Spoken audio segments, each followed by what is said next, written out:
Aujourd'hui, si Allah le permet, j'aimerais rappeler un aspect de ce que c'est qu'être un témoin véridique contre soi-même. Sourate 4, versets 110 à 112. Quiconque agit mal ou fait du tort à lui-même, puis aussitôt implore le pardon d'Allah, trouvera Allah pardonneur et miséricordieux. Quiconque acquiert un péché ne l'acquiert que contre lui-même, et Allah est omniscient et sage.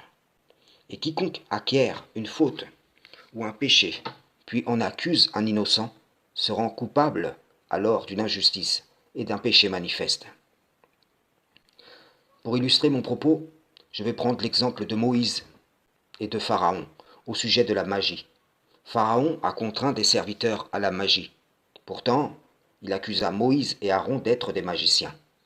Plus encore, il accusa ses serviteurs, à qui il promit un rapprochement de lui s'ils étaient victorieux sur Moïse et son frère par leur magie, d'avoir pour magicien instructeur Moïse. L'âme de Pharaon, qui s'enfonce dans le déni en accusant l'innocent de ce dont il est lui-même coupable, s'inspire de l'archétype d'Iblis le banni, qui accusa Allah de l'avoir induit en erreur. Ni l'un ni l'autre n'ont été des témoins véridiques contre eux-mêmes. Ils ont donc voulu voir en l'autre leur culpabilité. On peut lire, à travers les actions, les fruits de l'être qui s'enorgueillit ou du cœur qui s'endurcit.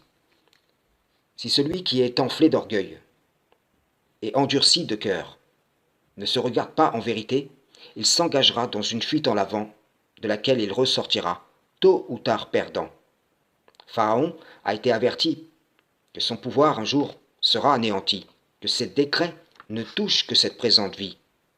Et à quoi servira-t-il à Iblis le banni d'avoir un délai jusqu'au jour de la résurrection, d'emporter des générations de djinns et d'hommes réunis avec lui dans le châtiment, ne le sauvera pas lui-même.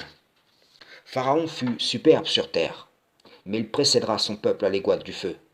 Que chacun réfléchisse sur lui-même, qu'il s'analyse lui-même pour constater s'il n'est pas coupable, d'une manière ou d'une autre, de faux témoignages, de déni, de culpabilité, car quiconque agit ainsi et ne s'en repent pas ne sera pas tenu innocent. Par contre, quiconque avoue sa transgression, puis la délaisse, obtiendra miséricorde. Comme il est écrit, Allah est détenteur du pardon, tandis que sa rigueur ne saurait éviter les infidèles. Frères et sœurs en islam, salam.